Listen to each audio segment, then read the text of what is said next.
So thank you for having me. I think most important of the numerous roles I hold at Mary Bridge is really the role of being a parent. I have two teenagers, and I will say that this topic has been near and dear to my heart in many, many ways throughout the pandemic as I have watched my own children struggle. So I will be walking us through today a few topics. What I will start with is just the requisite disclosures. I am getting a small honorarium for this talk. Most importantly, it pulled me away from work and got me a few days in Palm Springs. So thank you for that. I was very grateful to get out of the rain and into the sunshine. I have no other relevant disclosures about conflicts of interest. I am going to talk about a novel program called Kids Mental Health Pierce County. I do sit on the steering committee of that group, but there is no financial interest in that endeavor.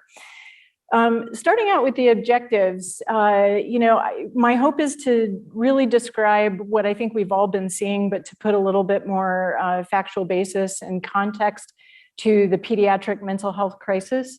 I think as we've all seen, the pandemic has shined a light on numerous pandemics that we've been facing in the United States long before COVID hit.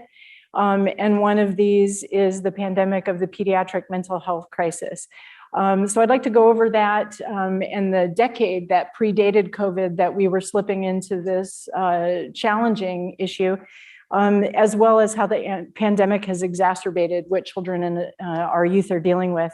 I also hope to identify 3 key features of teams that successfully innovate to address these challenges in youth. And I'm hopeful to send you home with some ideas and some concepts that you yourself, or you might share with your behavioral health colleagues, can think about when we're looking at how are we supporting the mental health needs of our youth. So without further ado, let's first talk about pre-pandemic, what we have been dealing with. 1 in 5 children suffer with a mental health disorder that experience some degree of impairment, meaning there's some impact on their school attendance, their social skills, their cognitive abilities, their memory, their sleep.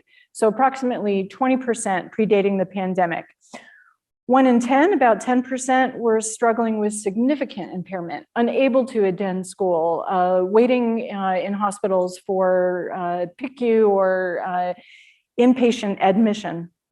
We were seeing increased rates of depression, anxiety, and suicidality for over a decade, and I'll show you that slide in a moment.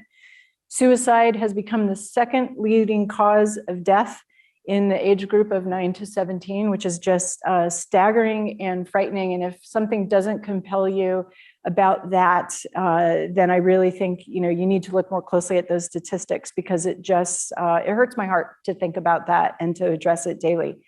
We have access challenges. Only 1 in 3 children that are in need of treatment receives it. And I would say that many kids wait as long as 2 to 3 years before they actually get into treatment once it's been identified that they require it. We know that half of all serious adult psychiatric conditions start in pediatrics. So if you're interested and you're working on the adult side of medicine, I would say that there's no bigger form of early intervention or prevention than starting with the kids. So I really encourage us all to shine a light there. We additionally, prior to the pandemic, even though it was worsened by the pandemic, have been dealing with workforce shortages, siloed systems, fragmented systems, and certainly the stigma of working with mental health. SAMHSA has demonstrated this well, talking about the decade of worsening depression, starting at about 2011, running up through, this slide takes us up through 2017, but it's continued since that time. And, when I look at that statistic, of course, the first question we ask is why. It looks like we were going fairly, stable along for a period of time. And then right around 2011, we started seeing things tick up a little bit.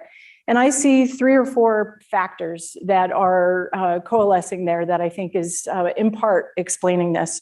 One is we need to consider the age of our youth and their development in terms of how they are swayed and what they are paying attention to in terms of the environment and what they are tuning into, in particular, social media. If you look at the development of social media over the past decade, we had Facebook in 2004. Before that, and you all may or may not remember, but the very sadly titled social media app, Hot or Not, which encouraged kids to actually put a picture of themselves up on the screen for all to vote on whether or not they thought that child was hot or appealing or not. To me, nothing says criticize me than an app that would be put out like that so irresponsibly. Facebook followed in 2004, YouTube in 2005, Twitter in 2006, the hashtag in 2007. In 2010, we had emojis, Instagram, Pinterest, followed by Snapchat in 2011, and the all-important year of the selfie in 2014. Kids were able to be bullied on a scale unparalleled compared to what we had dealt with as youth. And so I think the vulnerability of our youth, coupled with their sensitivity and wanting to fit in, coupled with social media apps that literally pulled for judgment of a type, really kind of came together in this perfect storm of vulnerable children having a risk of being bullied or set apart. In addition to that, we have huge environmental issues. One of my teens actually said to me at a time when I said, you just seem down. Did something happen today? No, Mom, I'm just thinking about the existential issues. That wasn't in my vocabulary when I was younger, but this is what our kids are thinking of. Climate change, social and political inequities. So thinking about those things, our kids are struggling to try to put this together. And this is all at a time when the world is ever changing. We started picking up some of these challenges with the healthy youth surveys that are given in our school districts. Connor Al in 2016 pointed out that roughly 17.5% of high school students were reporting considering suicide within the past year. 14.6% had actually made a plan of how they were going to commit suicide, and 8.6% had had an attempt within the past 12 months. And that's pre-pandemic. By 2018, the Brookings Institute indicated that mental health challenges were the most prevalent and disabling condition in children, surpassing that of physical illness and the many diseases that they face. There was an impact of this, of course, on our hospital systems and our emergency rooms, and many of you may have heard of this or dealt with this. If you deal with pediatrics, you absolutely know about this. This is data from our Mary Bridge Emergency Department starting in 2013 up through 2017 of patients that were boarding for behavioral health reasons in the emergency department, waiting for beds to come available. We demonstrate a 400% increase in that period of time of youth that were sitting in emergency rooms waiting for a safe placement. This is a story of one particular patient. Kyle, of course, is not his name for protected reasons, and some of the data has been changed. But this is a far too common story that we are seeing in our emergency departments. And I really want you to take note of the kind of child that Kyle is and how poorly he would be served in an emergency department or even in a psychiatric inpatient unit. So Kyle was a 17-year-old, nonverbal, delayed autistic child. I would say his developmental age, I would have assessed to be approximately 14 months in terms of his development. Kyle was taken to our emergency room because his parents could not manage his unsafe behavior that was being fueled by hormones and frustration related to just being in home without some supports. Within a month, he was remaining in our ED and was growing more agitated to be in a single, I'm sure you've all seen emergency rooms. He was in a single room day in and day out as there was no safe place for us to be able to place him. Over time, he became more agitated, likely was suffering from constipation and anxiety, and became lashing out at staff. We actually sent 3 to 4 staff from our pediatric emergency room to the adult emergency room for treatment after they were trying to intervene and work with Kyle. By January, the emergency room and the inpatient psychiatric unit at our facility were arguing over where's the best place for Kyle. The emergency room, obviously, we're stating that an emergency room environment is not appropriate for Kyle. The adolescent behavioral health room unit was saying a kid with a 13-month-old developmental age who's nonverbal and autistic unlikely would benefit from an inpatient stay on a unit that was already full and struggling with many other children in need. Kyle was ultimately transferred to the inpatient psychiatric unit when we fought with administration because we felt that he would at least have room to ambulate and to get around. And they had to take 6 beds offline of that unit so that Kyle would be able to move around and remain safe, thereby reducing the capacity in an alternate direction for kids with mental health challenges and the opportunity to go to that unit. By March, we started working with emergency medicine teams, the parents, and local crisis centers that we'd been working with for the months preceding to really see if we could transfer Kyle to a crisis setting that had 3 beds. And after waiting for several weeks, Kyle was transferred to this 4-bed crisis unit. Within a month, Kyle assaulted one of the staff and landed back in the emergency room, and we continued with the perpetuation of this cycle. At that time, it really became clear that something needed to change, and we really needed to come up with a better way to target these challenges, and we were challenged by that. But before I get to that, we'll talk about some things that happened in between. Most notably, you all recognize that diagram by now. COVID hit. So Kyle was with us in 2018 before COVID struck. What COVID brought to us was isolation, remote schooling, threat of illness for self and others, and substantial evidence of illness, many socio-political changes and concerns, and then most importantly, children losing access to the things that actually buffer them and protect them from the stress effects. Things like structure, things like their friends, things like teachers that they can count on, things like their athletic outlets. All of those things were taken away from them at a time when they were most feeling under stress. So we had increased stress and decreased opportunity to relieve that stress. There have been multiple review studies now that are starting to come out, and I believe we are only seeing the tip of the iceberg, but this is one of them that did a systematic review of children and youth. And the findings are not surprising: significant psychological impact on our youth. We are now quoting 1 in 4, rather 1 in 5 children with a mental health condition or mental health concerns. As high as 30% of youth are self-reporting anxiety and depressive symptoms. I would say that the incidence is much higher than that by what I have seen and what our pediatricians are finding in their offices. And many, many children are having reduced sleep quality related to the change in their structure, their increased anxiety, and a number of impacts. Key contributing factors related to that include being, fearful of getting sick, or someone near you getting sick, being fearful of loved ones coming down with an illness, as well as the impacts of social isolation. And the impact of social isolation is very significant, right? We are seeing kids that have lost structure, lost the opportunity to be with their friends, and all the things that would offer a protective factor, as I said, mitigating against stressors, have been taken from them. Based on this study, the recommendations that were made are that we work with all youth to improve their sleep habits and really focus on sleep hygiene, that we engage youth in regular physical activity in some capacity on a daily basis to just get those muscles moving and get those endorphins moving, and also that we regulate their internet use, which we probably needed to do over a decade ago for the reasons I mentioned. But this was something that has really increased as children have been encouraged now to be on the internet with all the online schooling that had taken place.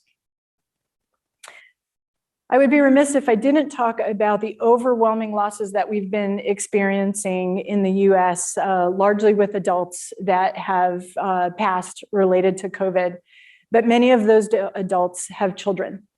And so we are developing a whole group of children who have now been orphaned by the COVID pandemic. At the time I had put this slide together, there were approximately 175,000 children that had lost a primary caregiver, another 200,000 or so, or 20,000 that had lost a secondary caregiver.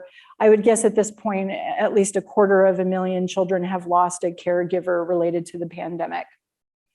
Globally, we're probably at about 1.5 million children who have lost a caregiver related to the pandemic. This slide is something that I'm quite proud of because it made it onto our governor's ruling last year, sending our children back to school in the state of Washington. And this is a slide that is showing the 14-day case rate per 100,000 lives experiencing COVID in Pierce County, where my children's hospital is located. That is the curve underneath the shaded material in, I think, what looks like blue or purple to you. Whereas the green graph is showing you the number of children that were admitted to med-surg or intensive care units related to severity of their mental health condition or attempted suicide requiring medical intervention. So most of our kids in our hospitals board in our emergency room. Kids who make it onto med-surg or onto the intensive care unit are there because they require medical intervention because they harm themselves in some way. What I found interesting is this appears to slightly model the curve of the incidence rate, which I found striking and interesting. And we use that to help compel the governor with a bunch of other hospitals within the state of Washington to send our children back to school. We did continue and have continued to see children within the emergency room. That green section and the dark green next to it, about 68% of our patients presenting in the emergency room are there for suicidal ideation or suicide risk. Another 3 to 5% are there for anxiety and or depression. And we have approximately 16 to 17% that present related to behavior issues. And many of those kids are kids that are developmentally delayed or on the spectrum, kids who lost their access to a paraprofessional, to structured programming at school, and kids whose parents are ill-equipped to be able to manage them in their home environment while trying to homeschool their other children. I would point out that roughly about 3% of our emergency visit volume is related to behavioral health cases, while our emergency room beds, about 25 to 50% of them are filled with behavioral health patients at any one time, and that's purely because of length of stay. Our children that are coming in for behavioral health reasons board for numerous hours, if not days, whereas children that are coming in for medical reasons are seen in accordance with how a typical length of stay would be for a medical condition in the emergency room. We also know that children have been getting COVID more so with the Omicron variants. We saw an increase in kids at our hospital, certainly that were hospitalized, largely between the 2-year-old to 4-year-old range. Mainly kids that were unvaccinated, of course, or could not be vaccinated. Nationwide, we've seen at the time of this slide around 600 deaths.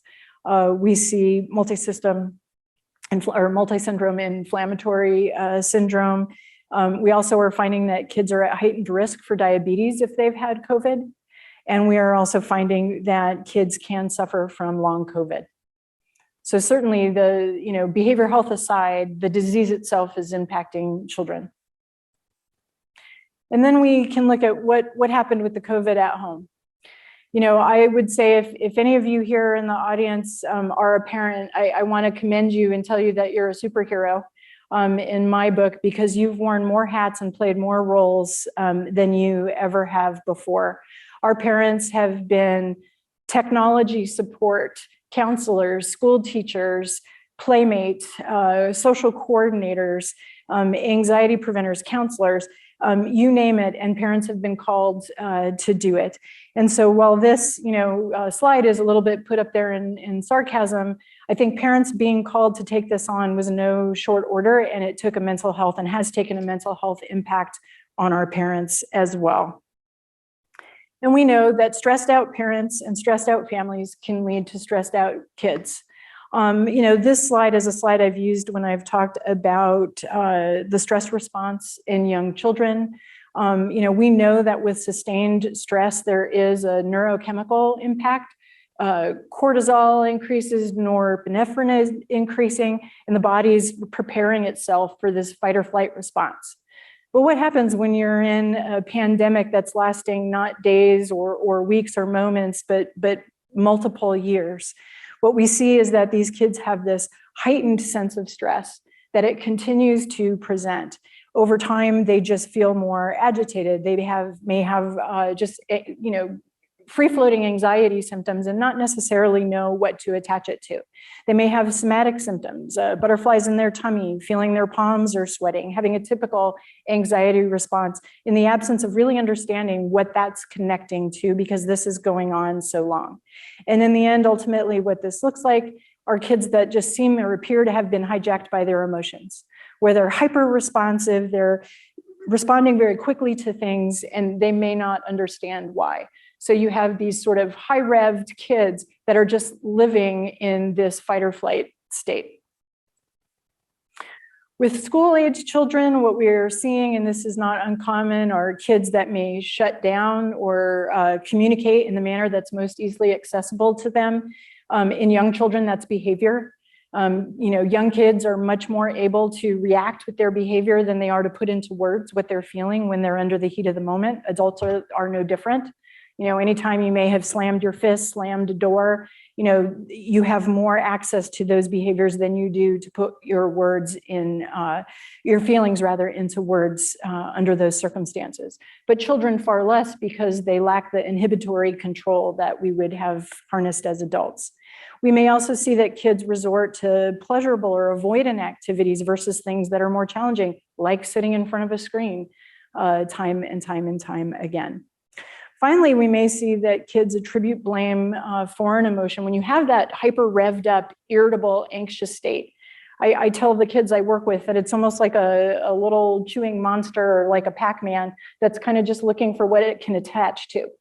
Because they feel it, they don't really know what it's connecting to, and they're just waiting to understand, why am I feeling this way? Until that one thing happens, a conflict with a sibling, a teacher that says something the wrong way, or 9 times out of 10, the parent. Right? And then you've got these kids that have this hyper-aroused state. They're going to latch that anxiety or irritation on the parent or an unsuspecting adult, because they don't really understand the cause of what's leading to that significant distress. Most importantly, I want to talk about the impact of the sustained isolation and how this has presented in teens. So this is a video of a youth who was in an art class. She is a 9th grader, and I'll let you watch it and then we can talk about it. There is no sound.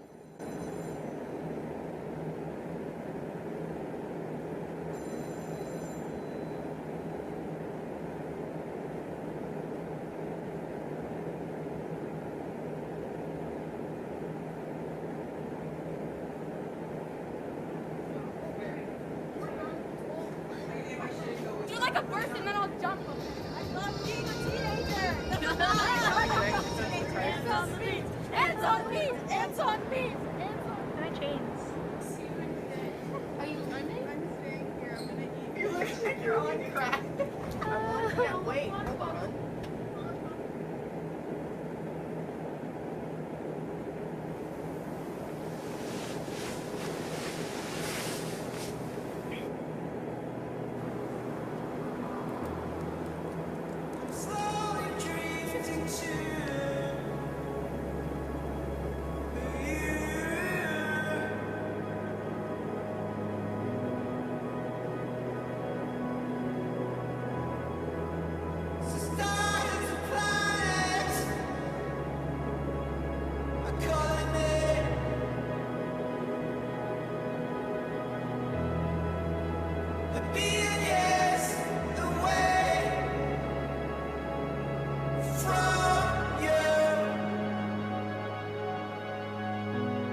Liv McNeil is a ninth grade Canadian high school student who put that together as part of an art class. And I think it's one of the most powerful videos I have seen about what our youth have experienced. I've certainly seen moments of that in my own children. And I think if you showed it to any classroom teacher, they would agree. When we've worked with classroom teachers and we've asked them, what do they feel has most gotten in the way of learning for youth, what they have shared with us is the mental health challenges and concerns. And that's really what they've been calling for support. This quote here, based on a study by O'Keefe, Corman, and Damu, underscored that, this has affected tens of millions of children. These missed opportunities for academic and social learning are experiences that children cannot make up. And by estimates nationwide, 1.3 million fewer children were enrolled in public schools from pre-K through grade 12 in 2021 than were enrolled in 2018 to 2019. 1.3 million. So I really want to compel all of us, this is not an individual parents' problem. This is not the educational system's problem. This is all of our problems. These are our kids that we're raising and that are going through this. And while we may not have caused this, we can bring solutions to this table. The other thing I really feel is very critical to address is that children of color, BIPOC children, are disproportionately represented in these statistics. And we need to really reach out and be very sensitive and thoughtful about the impact for all of our children. So in summary, when we look at the COVID-19 impact on youth behavior health, we saw increased need while we had decreased resources. We found children that were, struggling at home, children that were struggling with the impact of the pandemic and with loss. At the same time, we had some facilities closing. If COVID, just like with nursing homes, if in an inpatient psychiatric unit, there was an outbreak of COVID, they weren't bringing on any more patients. So we had reduced capacity in a system that is already horribly strained. We saw increased emergency room department utilization with kids waiting longer in the emergency department for safe places and placements. And in the state of Washington, by March 15th, 2021, Governor Jay Inslee declared a state of emergency and compelled children to have the opportunity to go back to school. And here's a quote there. One comment he made is, whereas closing school facilities contributed to Washington's efforts to minimize the spread and impact of COVID-19, but the closure of schools has also been stressful for many Washingtonians, particularly for children and youth. And for many Washington children, it is feared that the lack of in-person learning and other school-based supports may result in gaps in students' learning and development that may last a lifetime. And based on that, he chose to send our children back to school. As well, not long afterwards, the American Academy of Pediatrics, the American Academy of Child and Adolescent Psychiatry, and the Children's Hospital Association declared youth mental health a national emergency. And shortly after that, the US Surgeon General put out an advisory note on addressing youth mental health, all coming together to support the fact that children's mental health is in a state of national emergency. So let's talk a little bit, move off of the glum and the sad news onto some more innovative and creative ideas about what we can do and how we can come together. What are some strategies that we can think about when we're addressing youth? So these are just some typical things that if you're a behavioral health provider or a psychologist or psychiatrist, this is not whatsoever surprising to you, but it's helpful to remind parents about. Offering predictable routines when there are unpredictable situations. That can be very challenging, right? Making the unpredictable predictable. What I like to tell parents is have a change routine. Have something unexpected happened. Here's what I do when something unexpected happens. I take a breath. I do my anxiety reduction strategy. I remind myself that I'm going to be okay. I ask 3 questions to get some more information that I might need. So creating predictable routines in unpredictable situations, creating flexible structure.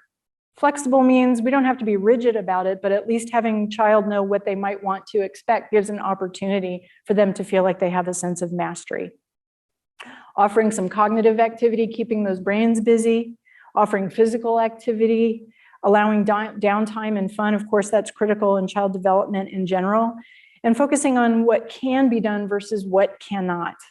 What can the child control? That's helpful for us as well. It's very easy to slip into the news lately and just feel a complete and utter sense of hopelessness and despair. We have to come back to what we can control and what we can influence within our sphere. And I like to think of these as sort of the 5 M's: movement, mindfulness, mastery, meaningful connections, that social piece, and time management. I think it's also helpful when we are working with kids around how to manage their time and how to manage their emotion regulation, to really use visual aids like this. I have found this to be particularly helpful. And I've got that little diagram of the telescope there because I really like kids to think about, where is their attention? What is their attention on? Whatever I put my telescope or my magnifying glass on is what I'm going to see. It's going to become clearer. Right? So should I focus on the things that are most stressful, or should I focus on the things that I can control? And so I'll ask kids often in therapy, where's your telescope? What are you focusing on right now? And this is just a nice visual diagram that underscores some things, right? I can focus on my attitude, turning off the news, finding fun things to do at home, limiting my social media. I can't control how others act, the actions of others, how much toilet paper is going to be in the grocery store, whether or not I can find hand sanitizer on the shelves, etc. But this is something that can be very helpful just as a resource.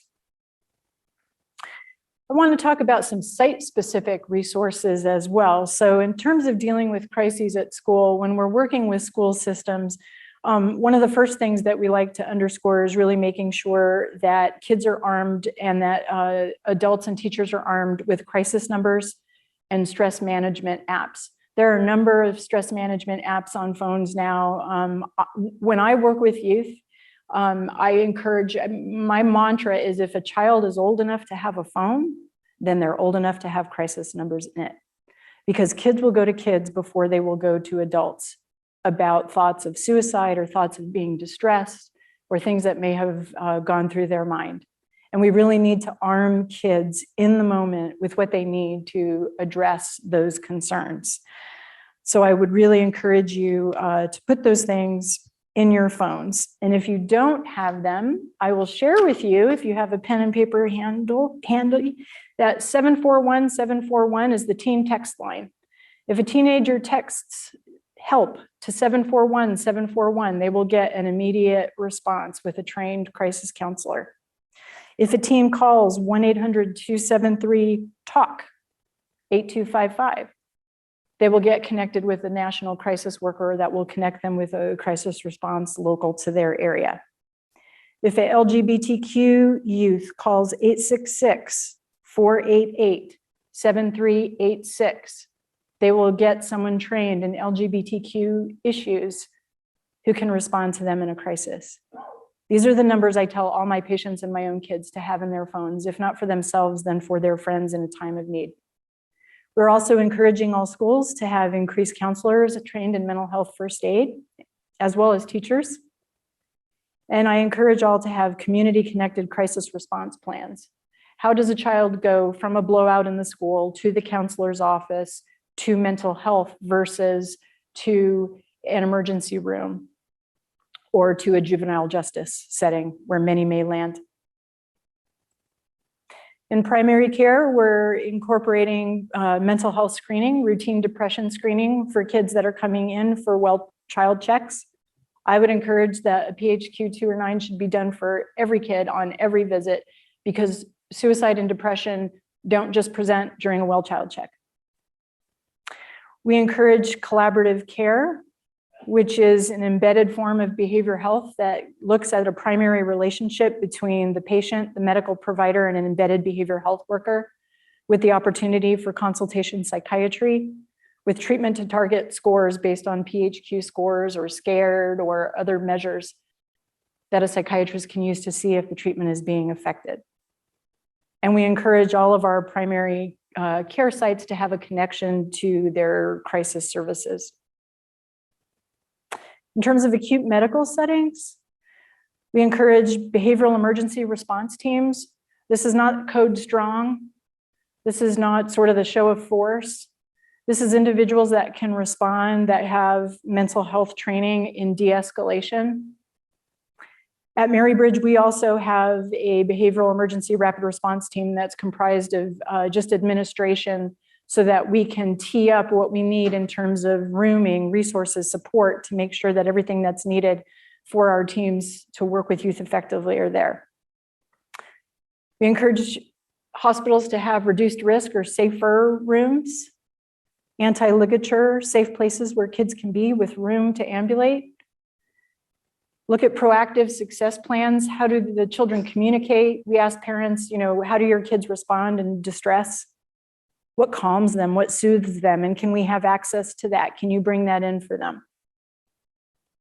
And then we convene community multidisciplinary teams, which I'll talk more about in a second. So we were very fortunate at Mary Bridge after we had our fictitious patient, Kyle, that we were encouraged by our administration because so many staff had been injured, and we felt that Kyle got so much less care to his problem than he really deserved. We were challenged by our administration to come up with a better strategy. And the head of social work and myself got together and started putting our heads together about what we might do to come with a better way to support our youth in the community. And we very quickly realized that that's exactly where we needed to start, was in the community. And if you work in a hospital setting or an emergency room, you've been on that end where the community is saying, oh, it's your turn now, right? You take care of them. We don't have anything here. We're strapped. We can't take this patient and there's no beds available. We're so sorry. We understand. But we really need you to keep that child safe or that adult safe right now. So we did go into the community and we held 2 community summits. We invited anybody who is willing to listen, but we encouraged that they be in a leadership position to come to the meeting because we wanted them to hold positions of influence to be able to think outside the box. And we brought teams together to meet for 2 summits and ultimately created a steering team in a group that's now referred to as Kids Mental Health Pierce County. And if you go to kidsmentalhealthpiercecounty.org, you can visit the website. But essentially, Kids Mental Health Pierce County brought together autism and disability partners, crisis services, emergency medical services, all of our school districts, juvenile justice settings, healthcare systems, law enforcement, community mental health agencies, and our child welfare agencies, along with primary care, all represented at the same table. There were over 125 individuals and agencies represented at our second summit to collectively come together and say, what are we going to agree on is the problem, and how are we going to roll up our sleeves and start working on this together? And out of that, we developed Kids Mental Health Pierce County. To give you more details, in 2019, we were given by our philanthropic group at Mary Bridge Children's Hospital a $300,000 investment. That $300,000 was used to hold the summits, develop a steering team, hire a program coordinator. We were able to work with Beacon Crisis Services to start really identifying and getting data from them about the kids that were calling and the families that were calling most frequently and where they were from, so we could dedicate targeted services in geographic areas that most needed it. We held youth mental health first aid classes. And we started convening multidisciplinary teams virtually, which really were a game changer. So a multidisciplinary team essentially is an opportunity that a parent, a counselor, a primary care provider, a physician, anybody can get onto the website and say, I have a kid that's struggling and I need the school, Child Protective Services, DCYF, DDA, the payer, all together to talk about this child's welfare. And our social work team convenes a virtual multidisciplinary team, generally within a couple of days, with all those people on the phone to come together to serve the needs of that child. And it's been amazing how much faster we can make change for the kids. In 2020, we pivoted because of the pandemic. We had hoped to have a youth summit. We could not because of COVID. And so we pivoted to offering virtual webinars on key things of interest to parents, how to deal with youth at home, how to deal with boredom, how to address minor behavioral problems at home relating to kids that were getting, homitis, so to speak. And we began offering virtual expert webinars to these families monthly.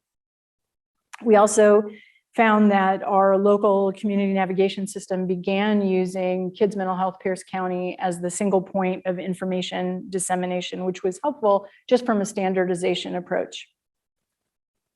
In 2021, we were able to develop youth engagement services.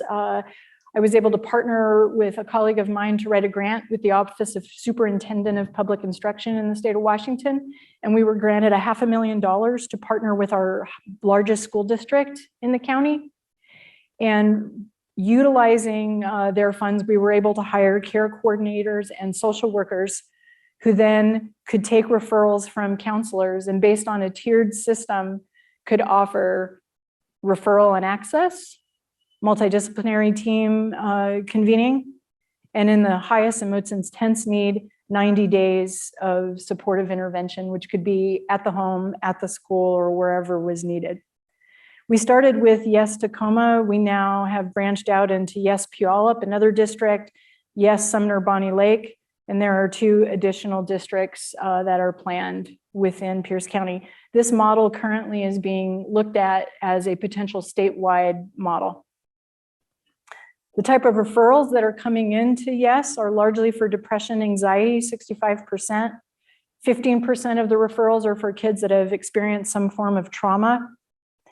And then roughly 8% for multi-system involvement.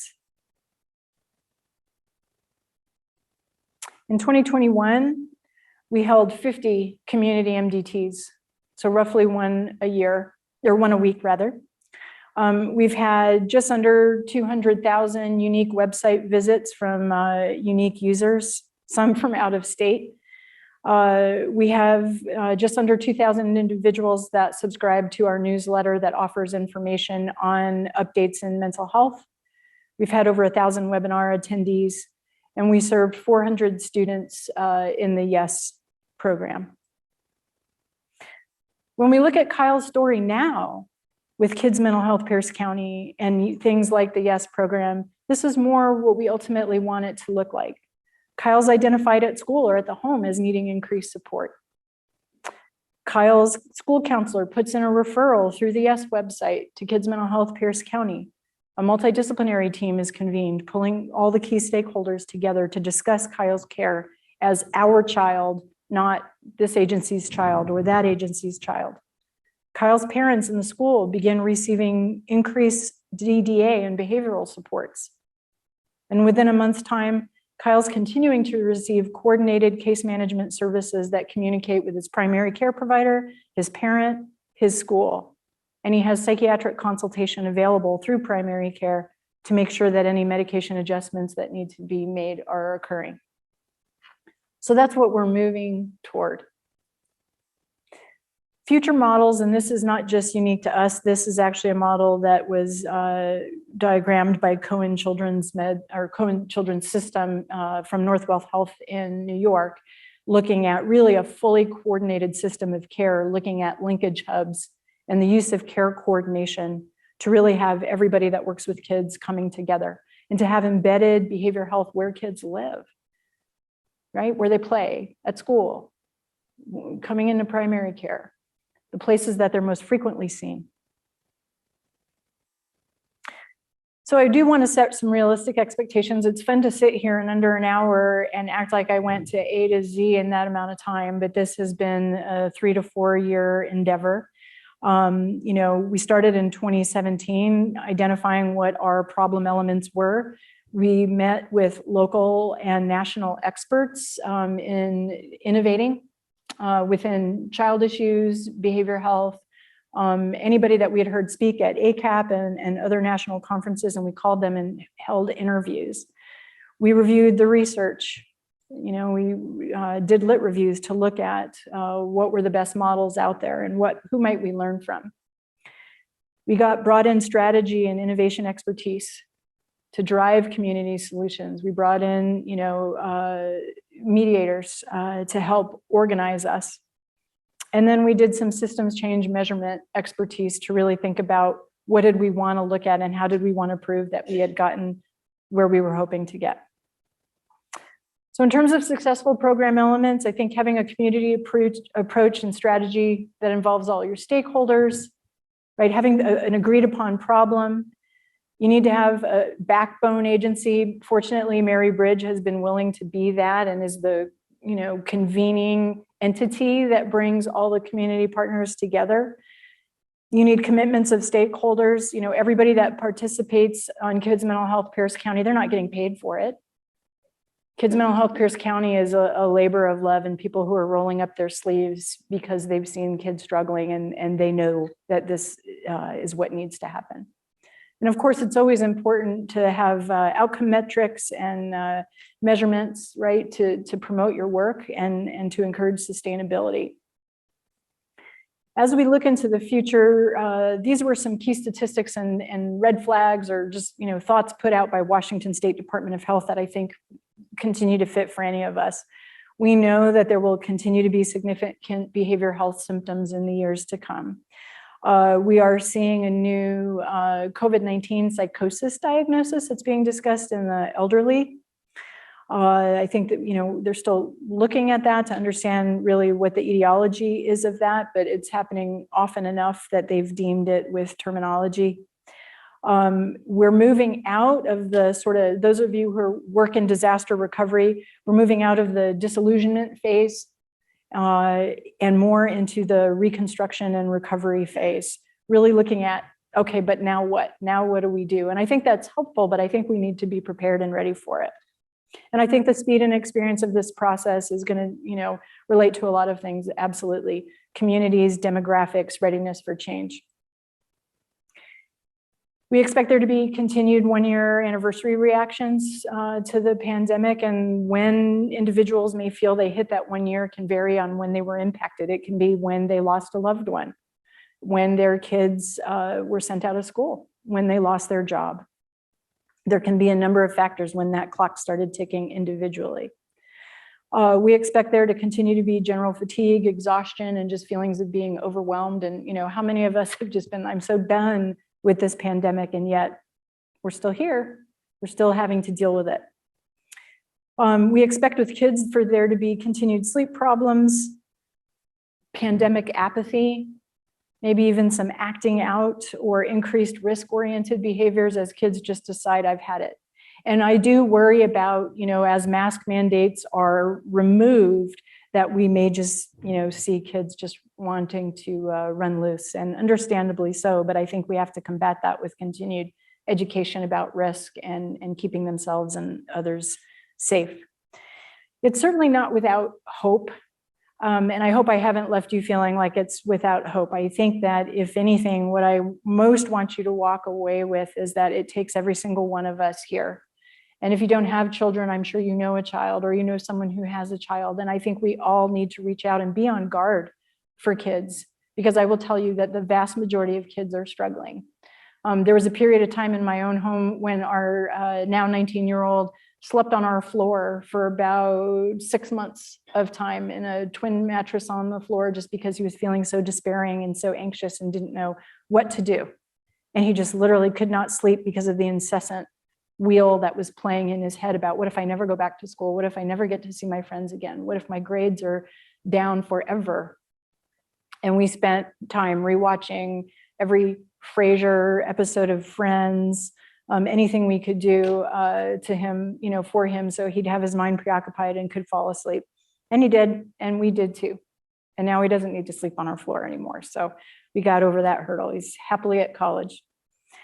So that's really all I have for you today. I'm so grateful. When I saw my time, I thought, oh my goodness, Monday, afternoon after a 3-day conference, after they've had lunch. So they either think, I'm just going to be such a sleeper that you might as well put me after lunch anyways, so you can kind of go to sleep. Or maybe I'm stimulating enough to keep you awake and keep you here long enough to come listen. So I hope it's the latter. Either way, if you had a nap, I hope it was a good one. And thank you so much for allowing me to be here today. Thank you so much, Dr. Ladish. We have time for one question if there's a pressing question. A question over here. I am certainly also happy to have questions sent to me. My email's up there for that reason. So if you want to reach out or if you have questions or thoughts, I welcome them. Thank you very much. I wanted to ask if there's a phone number for children who are younger than teenagers. And because you just said 741-4741. Yeah, I think any child who has a phone could use that number. Any of those numbers will direct a child. I tend to say teenager because I Okay. loosely think teens are the ones that are, struggling more so than little ones. But I think any child that has that number can reach out and people will be responsive. If they reach out, is the parent informed? Or if they at school, mental health gets involved, do you tell the parent?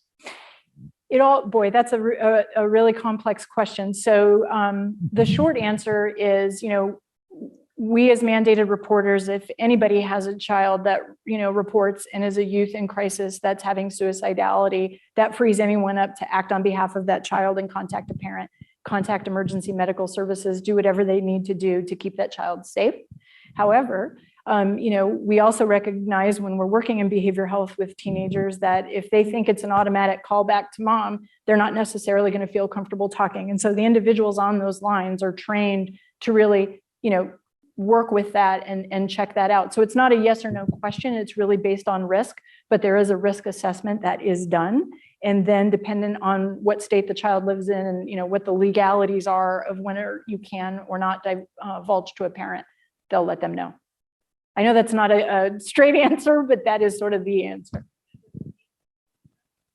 It does make a difference, but it also depends on what state you're in. So, for suicide risk, it doesn't matter what age you are. I mean, for suicide risk, because even the adult laws allow you to break confidentiality to keep an adult safe. And so, children, if they're young, if they're older, whatever age you are, we can keep individuals safe. School teachers, nurses, counselors, psychologists, all behavioral health providers can take those actions.